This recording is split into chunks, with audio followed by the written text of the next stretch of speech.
Semua grup ni lebih kenal dan masa-masa tu lebih teratur lah. Pergi melawat tempat-tempat Ustaz bawa tu. Dari situ kita baru tahu sejarah-sejarah mengenai Rasulullah. Syukur kepada Allah kerana syarikat ni dia mudah. Semuanya teratur. Alhamdulillah. Tawil bawa sangat mudah. Terima kasih kepada Ustaz yang bimbing saya.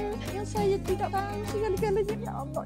Untuk para jemaah yang nak pergi umrah, boleh survey KUJ itu punya fikir dengan servis yang kita terima. Memang sangat selesa lah dengan grup yang kecil. Dalam satu grup ada 2 ustaz yang guide. Memang kita tak decide panjang lah untuk pilih KUJ ni. Alhamdulillah, syukur pada Allah. Saya nak ucapkan terima kasih kepada pihak KUJT, kru tim semualah. Jadi 25 orang tu pihak KUJT pun senang nak manage. Pengisian yang sangat padat. Panjang perjalanan kita tak kosong. Biasa ada ilmu. Mereka cuba buat sehabis baik untuk memuaskan hati kami semua. Rumah premium tu memang betul lah premiumnya. Terus terang cakap memang harga tu harga kayangan. Tapi di sini pun kita rasa macam kayangan juga lah. What you give, you get back.